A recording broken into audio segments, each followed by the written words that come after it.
2025年仲夏，中东上空硝烟再起，午夜的特拉维夫警报长鸣，居民纷纷跑向防空洞。伊朗向以色列发射了150多枚导弹和上百架无人机的猛烈攻势。而就在几个小时前，以色列空军出人意料地空袭了伊朗境内的核设施和军事目标，这一来一回，炸翻了整个中东。海法港传出爆炸，德黑兰夜空火光冲天，国际社会一片哗然。短短几天内，这对宿敌你来我往，大有全面开战之势。世界各国还在紧张调停，以色列却早已进入临战状态，男女老少都严阵以待，仿佛习以为常。要知道，距离上一次大的冲突不过半年时间，就在2023年末，以色列刚刚和加沙地带的哈马斯组织激战一场，造成加沙一片疮痍，哈马斯元气大伤，而以色列自己也承受了严重伤亡，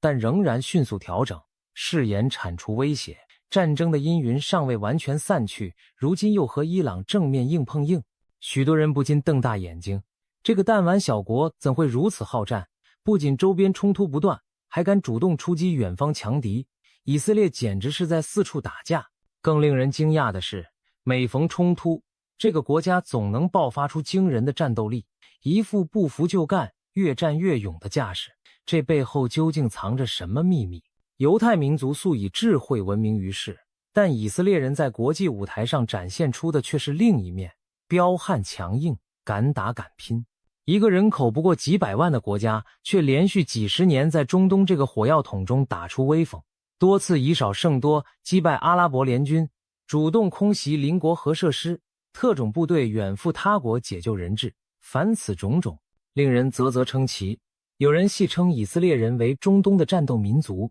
总是一言不合就拔枪，哪里有威胁就打到哪里。这不禁引发我们的疑问：犹太人为何这么剽悍？难道真如某些刻板印象那样，犹太民族天生好斗，还是有更深层的历史和文化原因？毕竟，在许多人印象中，犹太人历史上更像是手无寸铁、饱受欺凌的书生和商人，而非骁勇善战的武士。然而，以色列建国短短几十年，犹太人却摇身一变，成为令人生畏的战斗之师。这巨大的反差到底是如何形成的？接下来，我们将以轻松的笔调，从历史、文化、宗教、教育、军事、地缘政治等多个角度，层层抽丝剥茧，来揭秘犹太民族剽悍性格和以色列强硬姿态的由来。要了解犹太人的剽悍性格，首先得从他们曲折漫长的历史讲起。毕竟，性格从来不是一天养成的。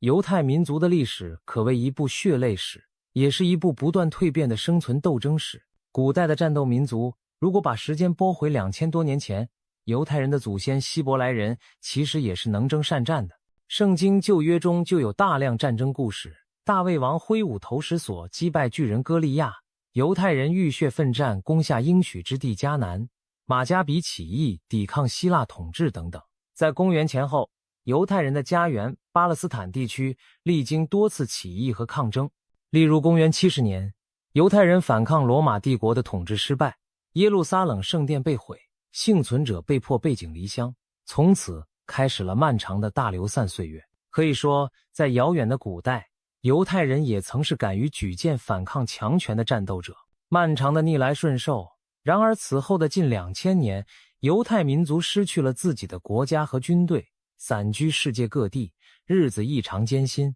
在欧洲中世纪，犹太人屡屡遭受迫害和驱逐，十字军东征时的屠杀，西班牙宗教裁判所的火刑，俄国沙皇时期的迫害。犹太人在外族统治下往往沦为弱势群体，被污名化和歧视，甚至惨遭屠戮。面对强权，手无寸铁的犹太人别无选择，只能逆来顺受，隐忍求生。在这些黑暗年代里，犹太人习惯了隐蔽锋芒，转而用经商、学术等方式谋求发展。正因如此，历史上犹太人的形象更多是勤奋的商人、博学的学者，而非沙场悍将。血泪教训，逆来顺受行不通。尽管漫长的流亡岁月中，犹太人鲜少主动舞刀弄枪，但历史的苦难反而在他们内心种下了一颗种子。一旦有朝一日能够自强，绝不能再软弱可欺。20世纪上半叶，尤其是纳粹发动的大屠杀，将这种觉醒推到了极致。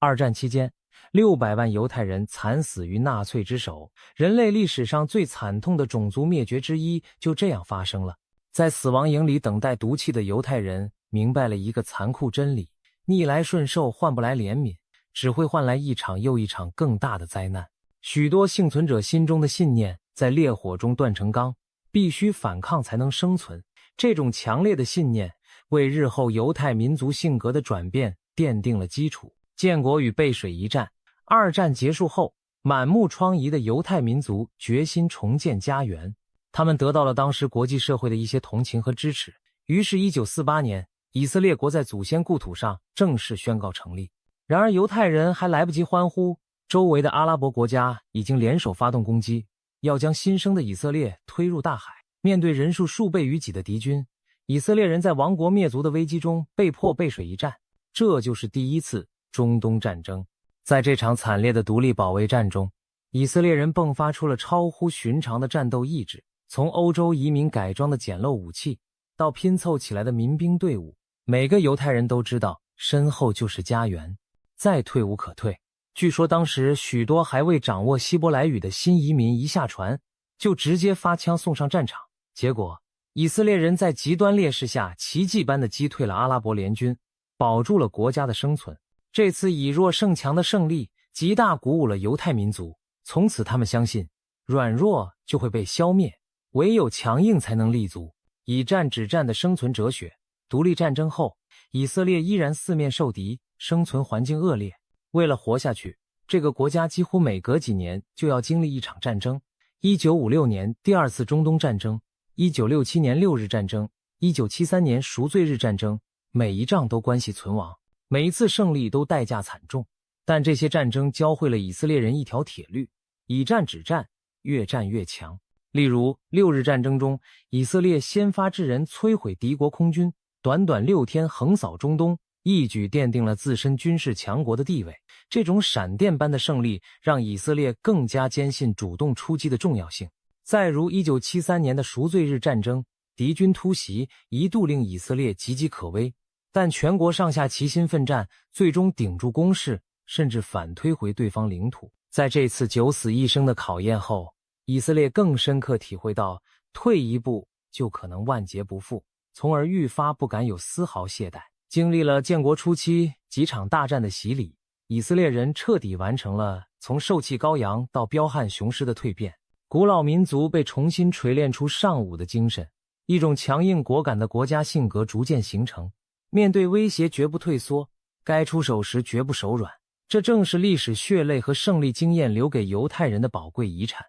历史塑造了以色列的性格底色，但要真正理解当今犹太人生猛的作风，还需要看看现实层面的因素。毕竟21世纪的以色列早已不是当年那个百废待兴的小穷国，而是中东数一数二的强国。那么现代以色列的强硬姿态有哪些现实成因呢？周边威胁常态化。首先，以色列所处的地缘环境依旧充满敌意。虽然与埃及、约旦等国早已签署和平协议，最近几年甚至和一些阿拉伯国家开始建交合作，但在以色列决策者眼中，真正的生存威胁仍然阴魂不散。巴勒斯坦问题尚未解决，像哈马斯、真主党这样的武装组织虎视眈眈，经常从加沙、黎巴嫩方向袭扰以色列。而更大的威胁来自区域强国伊朗。德黑兰政权公开宣称以色列为死敌，多年来支持中东各地的反以力量，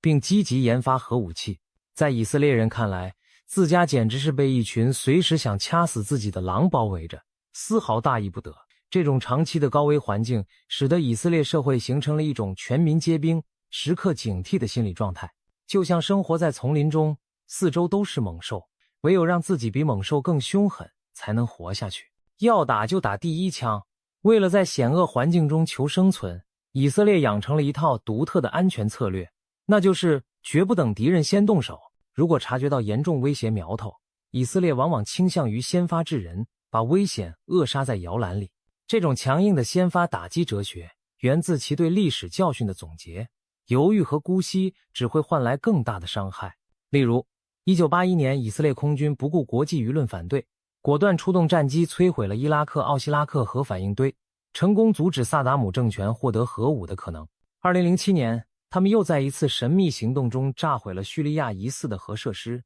类似的外科手术式打击屡见不鲜。时至今日，面对伊朗步步紧逼的核计划，以色列更是频频放话，绝不容忍，当真说到做到。2025年6月对伊朗的突然袭击正是明证，在以色列眼中，这不是好战，而是先下手为强的必要自卫。毕竟一旦让对手率先发难，自己可能就没有还手之力了。强硬内阁与民意基础，现实中以色列的政治走向也推动着国家姿态的强硬化。近年来，以色列政坛右倾趋势明显，强硬派领导人屡屡当选，组建起强硬路线的内阁。他们对外主张强力回应威胁，对内强调安全高于一切。这些领袖并非一意孤行，他们的强硬政策其实迎合了相当一部分民众的心态。调查显示，大多数以色列民众在安全问题上宁可强硬也不愿退让。这也难怪，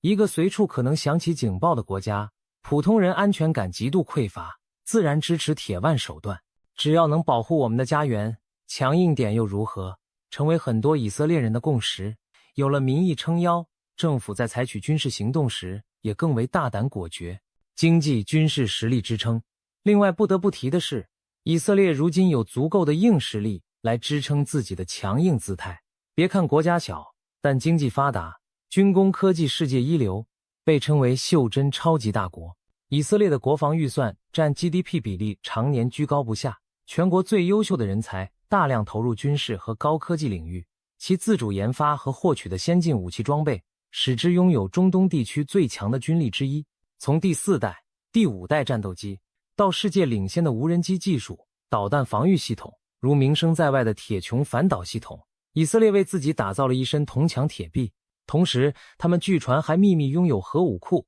形成所谓第2次打击能力。这些看家底牌让以色列在面对周边威胁时腰杆更硬，毕竟枪杆子硬，道理才硬。强大的实力让他们有底气说不。当年弱小只能委曲求全，如今手握大棒，自然谁也不怕。正是在这种实力支撑下，以色列才敢频繁主动出击，惹是生非，因为他们有信心应对反扑。总的来说，现实层面上，以色列的强硬来自周边虎狼环伺的压力、先发制人的战略思维、国内政治民意的支持，以及雄厚军事实力的底气。这些因素交织，使得当今以色列在国际舞台上呈现出一种遇强更强、以硬碰硬的姿态。可以说，没有这些现实条件，就算有再剽悍的性格也难发挥。反之，正因为环境与实力的结合，犹太民族骨子里的韧性才得以淋漓尽致地爆发出来。讨论完历史和现实，我们再把目光转向犹太民族深层的文化性格基因。所谓剽悍，不仅表现在战场上敢打敢冲，也体现在日常生活的坚韧不拔和勇于抗争。这种性格的养成与犹太民族特殊的文化传统和价值观密不可分。亡国不亡文化，犹太人流亡世界各地长达2000年，却奇迹般地保持了自己独特的文化和身份认同，没有像许多古老民族那样逐渐消失。同化压力下依然坚守信仰、语言和习俗，这本身就体现了一种强大的民族韧性。正是这份文化韧性，使犹太人在遭遇迫害时没有彻底屈服灭亡，而是顽强地保留着我们是谁的火种。在欧洲被驱赶时，他们建立自己的社区抱团取暖；在异乡被歧视时，他们通过经商和教育来自强，形成全球闻名的犹太商业网络和智慧群体。这种不屈的文化生命力潜移默化地培养了犹太人的坚强性格。可以说，一个民族连文化灵魂都不肯丢，又怎会在肉体上轻易向人低头？社区互助与集体意识，长久的少数族裔处境，让犹太人形成了紧密团结的社区互助传统。在传统犹太社区中，人人都遵守共同的宗教法规，彼此照应，共度难关。这种集体主义氛围滋养出强烈的同胞情谊和责任感，一方有难，八方支援的精神使犹太人凝聚成一个命运共同体。当以色列建立后，全国人民在国家存亡时体现出的万众一心、众志成城，其实正是延续了这种文化基因。举个例子，在以色列，每当有战争或恐袭，医疗、后勤、志愿者网络会立刻动员起来，社会运转反而更加团结高效。许多平日看似普通的市民，一旦国家需要，立刻就能展现出令人敬佩的担当。这样的社会凝聚力无疑增强了民族的抗打击能力。正所谓团结就是力量，犹太文化中深植的集体意识让他们在面对外敌时拧成一股绳，更加剽悍难敌。崇尚知识与辩论，犹太文化还有一大特点，极其重视教育和智慧。在漫长历史中，犹太人饱尝颠沛之苦，财产可以被夺走，但头脑里的知识谁也抢不走。因此他们将知识视为安身立命之本，从宗教典籍塔木德的研习到世俗学术的探索，犹太人培养出好学深思、善于辩论的传统。别看犹太人打起仗来狠，其实平时他们爱争论问题，胜过动拳头。据说2个犹太人碰面能吵出3个观点。这种爱思考、爱提问的习惯，使他们更理性地看待生存困境，遇到危机头脑冷静，计谋百出。同时，知识的积累也帮助以色列取得在科技和军事上的创新优势。例如，以色列人均科学家和工程师数量居世界前列，诞生了无数尖端技术和诺贝尔奖获得者。这些智慧成果又反哺国家实力，让他们在冲突中往往技高一筹。可以说，犹太人刀尖上跳舞的勇气背后，也有着笔尖上磨练的智慧在支撑。幽默感与乐观精神。值得一提的是，苦难塑造了犹太人坚韧，也赋予了他们一种特别的幽默感和乐观精神。犹太笑话在世界上颇负盛名，往往能用自嘲的方式化解悲剧。面对困境还能开玩笑的民族，内心往往异常强大。这种乐观幽默的处事态度，使犹太人在绝境中不至于绝望，反而激发出求生的斗志。例如，流传甚广的一句话，犹太人的每个节日都可以总结为他们想消灭我们，我们幸存了下来，好好庆祝一番。这句半开玩笑的话背后，是苦尽甘来的欣喜和永不言弃的乐观。当一个民族学会嘲笑苦难，也就无惧苦难了。正因如此，犹太人在面对连年战火时，依然保持着生活的热情和对未来的希望。这股乐观劲儿同样能转化为持续奋斗的动力。综上，犹太民族的文化传统、对身份的执着、坚守、团结互助的集体观念、崇尚智慧的教育理念，以及苦中作乐的幽默乐观，都共同塑造出他们坚韧顽强、不畏挑战的性格底色。这种文化养分潜移默化地融入以色列人的血液，当危机来临，自然迸发为剽悍无畏的行动力。探寻犹太人剽悍性格，宗教信仰和教育方式也是无法绕开的2个关键因素。宗教塑造价值观，教育决定下一代如何成长。在犹太人的世界里，这2者紧密相连，共同铸就了他们独特的精神面貌。以牙还牙的宗教底色。犹太民族主要信奉犹太教，其根本经典是圣经旧约。谈到宗教对性格的影响，一个有趣的对比是基督教新约和犹太教旧约所倡导的理念截然不同。基督教新约的核心是博爱与宽恕。耶稣教导说，有人打你的右脸，连左脸也转过去由他打，提倡的是以德报怨。而犹太教旧约中的上帝耶和华却更强调律法和公正。经典名言是以眼还眼，以牙还牙，意思是别人怎么对你，就要针锋相对回敬，没有转过脸挨第2巴掌的说法，取而代之的是有仇必报，公平惩戒。在旧约的叙事中，上帝屡次带领犹太人征战四方，赏罚分明，塑造出一个威严权威的形象。可以想见，这样的宗教氛围下成长的民族，对报复和强硬是见怪不怪的。宗教信仰渗透于日常生活，当代许多以色列士兵在执行任务时，都会引用旧约里的豪言壮语为自己打气。塔纳赫，犹太圣经中那些勇士和先知的故事，早已内化成犹太民族的精神血脉，提醒着他们面对敌人不能退缩。总之，犹太教并非鼓吹侵略好斗，但他所强调的公正和回击却容易让信徒形成绝不让步的处事态度，这无疑为犹太人的剽悍性格奠定了精神底色。天选之民与使命感。犹太教还有一个独特的观念，即认为犹太人是上帝选定的天选之民，承担着特殊使命。这个信念一方面给予犹太民族强大的自我认同感和自尊心，无论经历多少苦难，都坚信自己是被赋予使命的民族，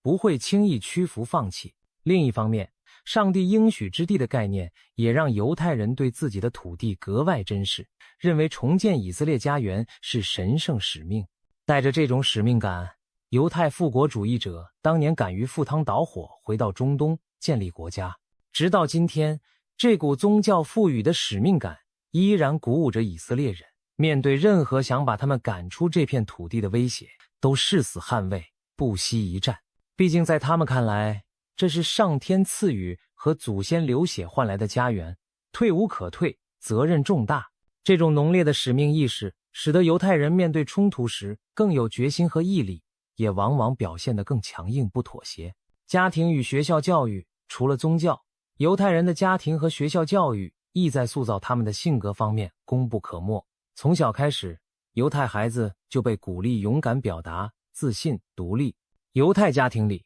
父母常常引导孩子讨论问题，哪怕与长辈意见不同也没关系。这种开放的教育方式培养了孩子的质疑精神和主动意识。想象一下，当这些习惯了据理力争的孩子长大，面对不公和威胁时，自然不会唯唯诺诺，而是更倾向于挺身而出，据理力争，甚至据理力争。这正契合了剽悍的性格特质，不畏权威，勇于抗争。当然，除了性格陶冶，实际技能也从小打基础。在以色列，青少年教育中还包含一些半军事化内容，例如高中阶段会有加德纳预备役训练营体验，学生参与基本的军训，为以后服役做准备。这些经历既锻炼了体魄，也增强了爱国责任感。可以说，以色列的年轻人尚未上战场，心态上已做好若有战召必回的准备。全民阅读与终身学习。犹太人还有一项广为人知的传统优势，爱读书、重知识。据联合国教科文组织调查，全球人均阅读量最高的民族常年都是犹太人主导的以色列。有人戏言，犹太人平均每年要读几十本书，这一点从以色列满街的书店和图书馆就看得出来。博览群书不仅丰富了头脑，更培育出冷静分析、坚持真理的品质。一个经常从书本中汲取智慧的民族，不容易被恐吓吓倒，因为他们懂得用理性战胜恐惧。这在战场上也有体现。以色列士兵以善于思考和临机应变著称，而不是只会机械服从命令。据报道，以军在作战时，下级军官乃至士兵都能根据局势灵活判断。这种教育程度高带来的判断力，往往成为胜负的关键。所以，犹太人的教育传统塑造了他们坚毅又精明的性格，既有不撞南墙不回头的冲劲，也有随机应变的智谋。无论是战斗还是生活，遇到难题，他们更倾向于迎难而上，巧妙破解，而不是逃避放弃。总而言之，宗教赋予犹太民族精神信念和价值准则，教育则将这些精神融入每个个体的品格养成之中，两者合力塑造出犹太人既有原则又有胆识，既讲智慧又不乏血性的独特群像。这样的民族一旦遇到生存威胁，自然会迸发出令人惊叹的战斗意志和毅力。要说犹太人为何这么能打，看完他们的军事体系你就明白了。以色列的国防体系简直为战争而生，全民皆兵的动员力、灵活高效的部队组织以及丰富实战经验，都让这个小国拥有了与其人口不相称的强大战力。义务兵役与预备役。以色列实行全民义务兵役制，不分男女，大部分犹太青年到了18岁都要应征入伍，男青年通常服役3年，女青年也要服役2年左右。可以说，每个以色列家庭基本都有子女、兄弟姐妹在部队服过役。年轻人兵营历练几年，脱下军装时往往已蜕变的成熟干练。更重要的是，服役并不意味着结束义务。以色列有庞大的预备役体系，退伍士兵在相当长年龄段内都保留随时被召回的义务。一旦战事爆发，平民可以在数小时内重新集结成有组织的战斗队伍，投入前线。这种永不褪色的军装文化，使以色列拥有远超常规军人数的潜在兵力。试想，一个小国在人口中预备役军人比例之高，等于全民随时待命。难怪有人调侃，在以色列，可能给你端咖啡的服务生，上一周还在坦克部队演习呢。这种全民皆兵的社会氛围，无疑极大增强了国家的安全韧性和国民的尚武精神。精英部队与特种作战，以色列国防军虽然规模不算大，但胜在精干灵活，训练有素，尤其是那支特种部队更是世界闻名。例如，以色列的空军飞行员被认为是全球最顶尖之一。从6日战争到近年的各类空袭行动，他们创下许多战绩。再如地面部队中的野小子、伞兵旅、格兰尼旅等王牌部队，个个身经百战。以色列特种部队，例如王牌第13突击队、总参侦察部队等等，更是传奇频出。他们曾在1976年大胆远赴乌干达恩德培机场，一举解救被劫持的上百名人质，震惊世界。还有摩萨德情报特工，在全球执行暗杀、营救、破坏等秘密任务，神出鬼没，连纳粹余孽都被他们从南美活捉带回审判。可以说，以色列用有限的人力打造出了无限的可能，每个士兵都被当成10个来用，每支小队都发挥出大军的效果。精英化的部队加上灵活战术，使得以色列在战场上往往出奇制胜，让对手防不胜防。这种少而精的战法，正是犹太人以智慧补尺寸之短的体现，也是其剽悍战力的重要原因。武器研发与高科技加持，战争不仅拼人，也拼装备。以色列人充分发挥自己的创新天赋，在军工科技领域硕果累累。他们有自己的军工产业，经典的乌兹冲锋枪、莫卡瓦主战坦克、长钉反坦克导弹等等，都是独具特色，适应中东实战需求的自主武器。现代以色列更是在电子战、无人机、网络战等高科技作战领域走在前列。著名的铁穹防御系统曾在加沙冲突中大放异彩，一套系统就能拦截数十上百枚来袭火箭弹，被称为保卫国土的保护伞。这种技术优势让以色列拥有更高的作战效率和更低的伤亡，也进一步助长了其强硬到底的底气。因为有自信能化解对手的攻击，从某种意义上说，以色列将智慧的民族优势融入武力的民族之中，头脑和肌肉并用，创造出科技冷酷派的新型战斗方式。这种软硬兼备的实力让人不得不服气。实战经验与反思。最后不得不提的是，以色列几乎是在战争中诞生，在战争中成长的国家。平均每隔几年一场的战争，使以军积累了丰富的实战经验。他们善于总结教训，改进策略，每一次冲突后都会迅速调整战术和装备。比如1973年战争暴露出情报不足和轻敌问题，以色列随后重组情报系统，加强了战备戒心。2006年黎巴嫩冲突中遇到游击战麻烦，他们立刻改革训练，以应对非对称作战。可以说，每打一次仗，以色列的军队就升级一次，对手想找他们的漏洞越来越难。当兵的打仗频繁，心理上也更为强悍，无论面对多险恶的局势，都经历过类似场面，有经验加持，犹太小伙子们岂有不生猛的道理？反观某些对手，往往是纸上谈兵居多，真刀真枪，来几下就乱了阵脚。这一对比，以色列的战斗力优势也就更加明显了。总之，以色列的军事体系从人到械，从训到战，都形成了一套高效而强悍的模式。全民皆兵提供了源源不断的兵源和社会支持，精英部队和高科技武器确保了以色列对敌优势，再加上常年征战练出的胆识和技巧，难怪犹太人个个不好惹。这军事机器一开动，小小的以色列往往能爆发出大大的能量，让对手吃尽苦头。犹太人的剽悍不仅是内因塑造，也与他们所处的国际环境密切相关。可以说，以色列是在夹缝中求生存，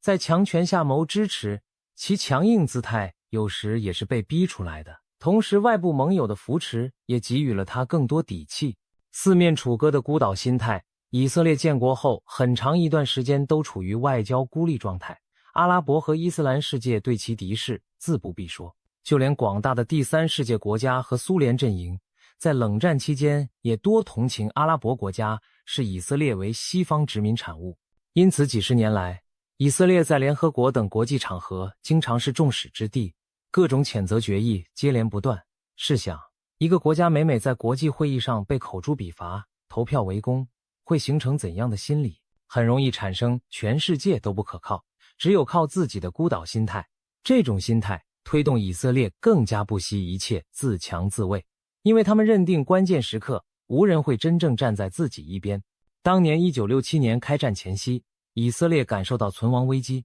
却发现没有盟友会先出手帮忙，于是果断自行先发制人，反倒赢得生机。此后，这种孤岛求生意识更加根深蒂固，国际谴责也好，施压也罢，以色列往往充耳不闻，我行我素。因为对他们而言，国家生存是底线，哪怕干出点强硬举措被骂，也总好过等死。在这种几乎偏执的生存危机感驱动下，以色列人的行事风格自然格外强悍，不计后果也要护住自己。这就是一种典型的困兽犹斗心态，背后是深深的不安全感，背靠大哥的底气。然而另一方面，我们也不得不提及以色列所获得的重要外援，主要是美国的鼎力支持，这是影响以色列国际处境的另一面。有趣的是，以色列既有孤胆英雄的一面，但同时也有背靠超级大国当靠山的幸运。从六日战争后，美国逐渐成为以色列最坚定的盟友，提供了大量军事援助和外交庇护，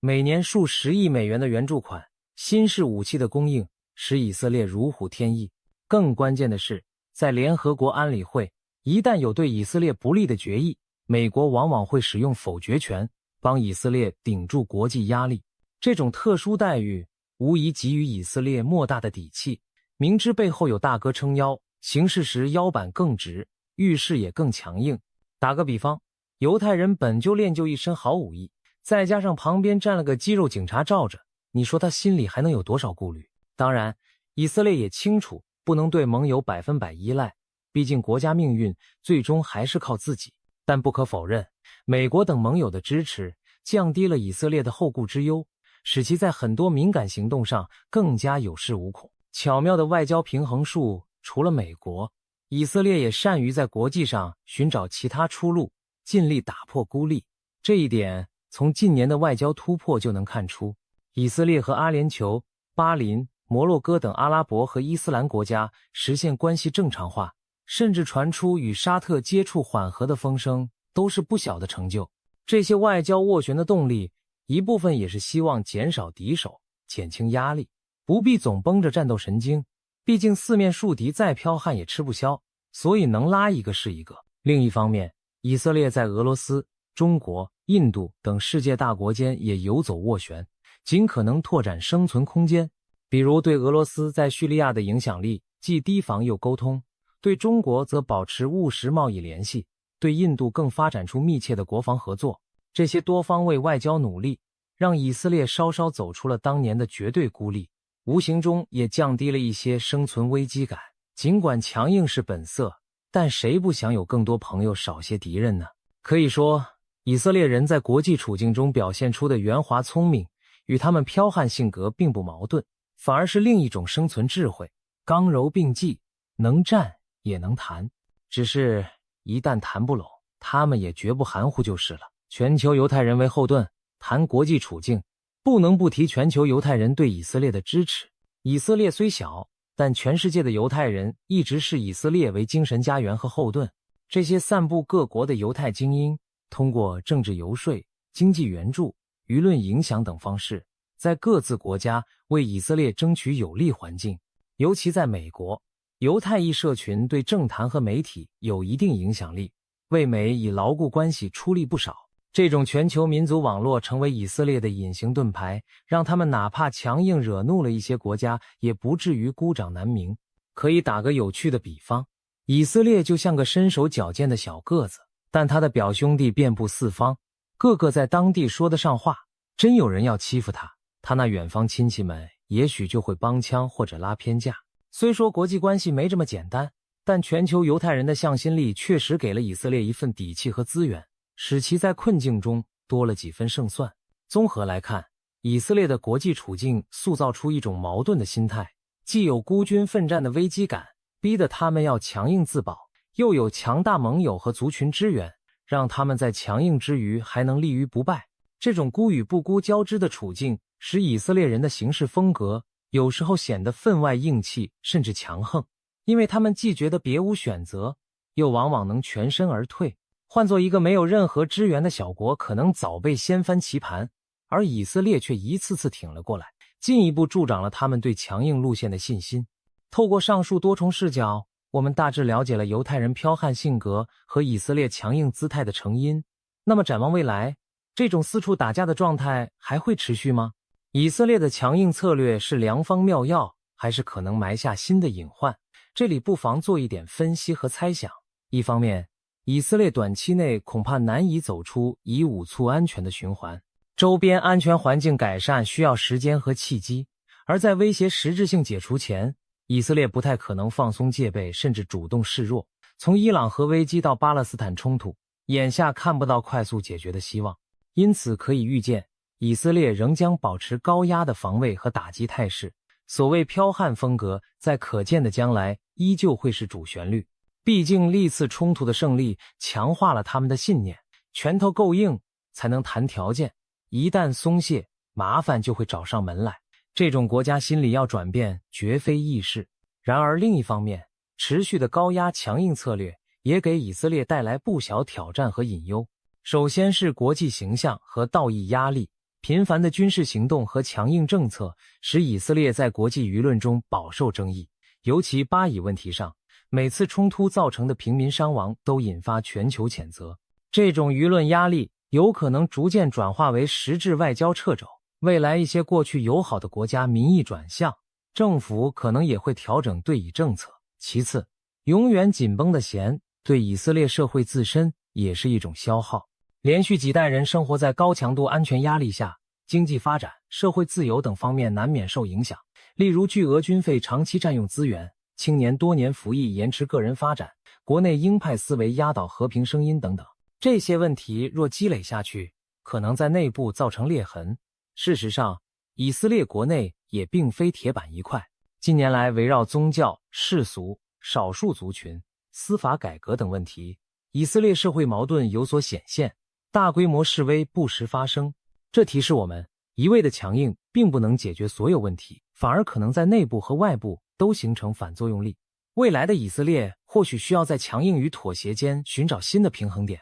如果区域出现积极变化，比如伊朗局势缓和，阿拉伯世界更广泛地接受以色列存在，那么以色列可能也会相应调整策略，减少四处树敌的行为，尝试巩固和平环境。毕竟经历了数十年动荡，许多以色列人内心也渴望着有朝一日能像正常国家一样安度太平，但这一天的到来既取决于以色列自身的选择，也取决于对手和环境的转变。在此之前，以色列很可能继续扮演中东的刺猬角色，全副武装，浑身是刺，谁碰谁疼。无论如何，可以肯定的是，犹太民族历经千年风雨锤炼出的那股剽悍韧劲不会轻易消散。无论战争还是和平，这种性格都将陪伴他们走向未来。或许正是这份性格，既是他们在乱世中生存的护身符，也是最终推动他们寻求长久安宁的动力。毕竟，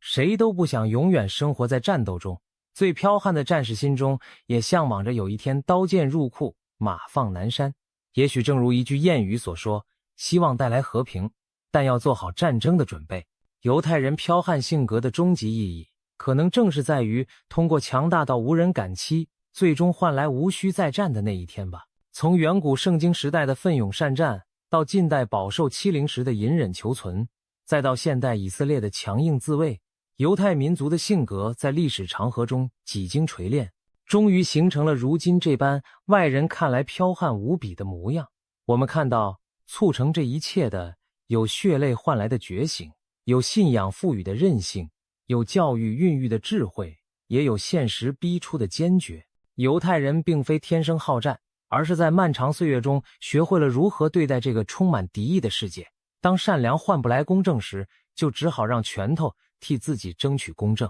以色列的故事给我们提供了一个独特而发人深省的范例，一个弱小民族如何通过毅力和智慧打造出强大的生存能力。当然，这条路荆棘密布，代价沉重，犹太人的坚韧与强硬有其不得已的苦衷，也有值得敬佩的辉煌。正所谓，你永远无法击败一个不肯放弃的人。犹太民族用他们的经历证明了这点。当我们再看新闻中那个四处打架的以色列，也许就能理解，那份剽悍背后是刻在民族骨髓里的生存意志和尊严。而理解了这一点，我们或许也会对和平有新的期待。愿世界上每个民族都不必再用如此残酷的方式证明自己，愿勇敢不再只意味着战斗，而也可以用于拥抱和平。